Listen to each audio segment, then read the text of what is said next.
চলতি হজ মৌসুমে সৌদি আরব সরকার বাংলাদেশ, পাকিস্তান সহ মোট 13টি দেশের নাগরিকদের জন্য সাময়িকভাবে উমরাহ, ব্যবসা ও পারিবারিক ভিসার নিষেধাজ্ঞা আরোপ করেছে। এই সিদ্ধান্ত দেশের নিরাপত্তা, ভিড় নিয়ন্ত্রণ এবং অবৈধ অবস্থানের ঝুঁকি কমানোর উদ্দেশ্যে নেওয়া হয়েছে। আন্তর্জাতিক কূটনৈতিক সূত্র এবং অন্যান্য সংবাদ সংস্থার রিপোর্ট অনুযায়ী উমরাহ ভিসাধারীদের 13 এপ্রিল পর্যন্ত দেশে প্রবেশের অনুমতি দেওয়া হবে। তবে এই তারিখের পর নিষেধাজ্ঞা পুরোপুরি কার্যকর হবে। এছাড়াও ভিসার নিয়ম লঙ্ঘন করলে সৌদি কর্তৃপক্ষের পক্ষ থেকে পুনঃপ্রবেশ ও স্থায়ী অবস্থানের উপর 5 বছরের নিষেধাজ্ঞা আরোপের বিধান রয়েছে। পাকিস্তানি উমরাহ ভিসাধারীদের ক্ষেত্রে স্পষ্টভাবে 29 এপ্রিলের মধ্যে দেশে ফিরে আসার পরামর্শ প্রদান করা হয়েছে।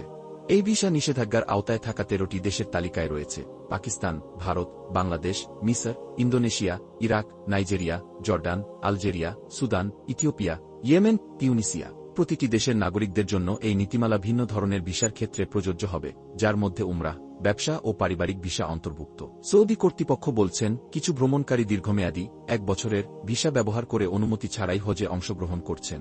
এছাড়া ভিসার মেয়াদ শেষে অবৈধভাবে দেশে অবস্থান করা, অবৈধ কর্মসংস্থান ও অনুমোদিত ভ্রমণের ফলে হজ মৌসুমে তীব্র ভিড় ও নিরাপত্তাজনিত ঝুঁকি দেখা দিচ্ছে।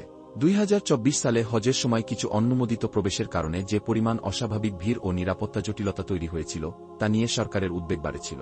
বহু পর্যটক ও হজি ভিসাধারী অবৈধভাবে দেশে থেকে অতিরিক্ত সুবিধা গ্রহণ করার চেষ্টা করেছেন, যা সুসংগঠিত ও নিরাপদ হজ পরিবেশের জন্য বিপদ সৃষ্টি করেছে।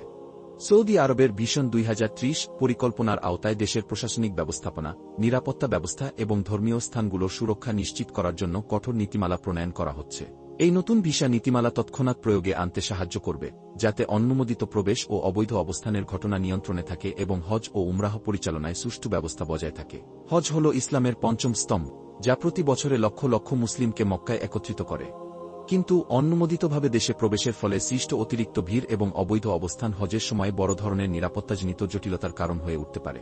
বিশেষ করে 2024 সালে এমন এক ঘটনা ঘটেছিল যেখানে অতিরিক্ত ও অবৈধভাবে উপস্থিত কিছু ভিসাধারীর কারণে 1200-এরও বেশি মানুষ অত্যন্ত তাপমাত্রা ও ভিড়ের কারণে প্রাণ হারান। এই পরিস্থিতি থেকে শিক্ষা নিয়ে সৌদি সরকার বলে যে 1 বছরের বহু প্রবেশ ভিসার বদলে এখন থেকে 30 দিনের জন্য এক প্রবেশ সিঙ্গল এন্ট্রি ভিসা প্রদান করা হবে। এর ফলে প্রতিবার দেশের মধ্যে প্রবেশের জন্য আলাদা ভিসা আবেদন করতে হবে এবং ভ্রমণ পরিকল্পনাকে আরও সুসংগঠিত ও পূর্বনির্ধারিত করতে হবে।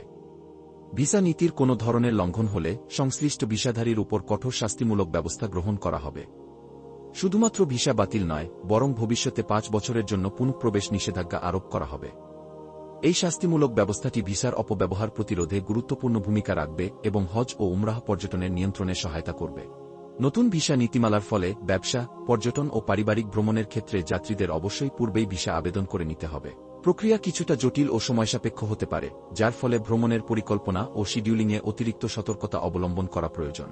পর্যটক, ব্যবসায়ী এবং পরিবারের সদস্যদের জন্য এই নীতিমালা তাদের ভ্রমণ পরিকল্পনায় নতুন ধরনের পরিবর্তন আনার পাশাপাশি ভিসার জন্য আবেদন প্রক্রিয়ায় পূর্ব প্রস্তুতি ও সুসংগঠিত পরিকল্পনার প্রয়োজনীয়তা আরও বৃদ্ধি করবে। পর্যটন, বিমান পরিবহন ও হোটেল সংস্থাগুলো এই পরিবর্তনের প্রভাব অনুভব করবে। বিমান সংস্থাগুলোকে টিকিট বিক্রয়, হোটেল বুকিং ও ভ্রমণ সমন্বয়ে নতুন নিয়ম ও শর্তাবলী মেনে চলতে হবে। সৌদি আরবের নতুন ভিসা নীতিমালা একটি সাময়িক পদক্ষেপ হলেও এর প্রয়োগের মাধ্যমে দেশের নিরাপত্তা, হজ ও উমরাহ ব্যবস্থাপনায় শৃঙ্খলা ও সুষ্ঠুতা আনতে সাহায্য করবে। ভিসা নীতিমালা লঙ্ঘনের ক্ষেত্রে কঠোর শাস্তিমূলক ব্যবস্থা গ্রহণের মাধ্যমে অনুমোদিত প্রবেশ ও অবৈধ অবস্থানের ঘটনাকে নিয়ন্ত্রণে রাখা হবে। সৌদি সরকার সকল প্রভাবিত নাগরিকদের সতর্ক করে দিয়েছে, যাতে তারা সময়মত ভিসা আবেদন করে এবং দেশের প্রবেশ ও অবস্থানের নিয়ম মেনে চলে। এই পদক্ষেপটি দীর্ঘমেয়াদে হজ ও উমরাহ আয়োজনকে আরও সুসংগঠিত, নিরাপদ এবং দক্ষ করে তুলবে বলে আশা করা হচ্ছে।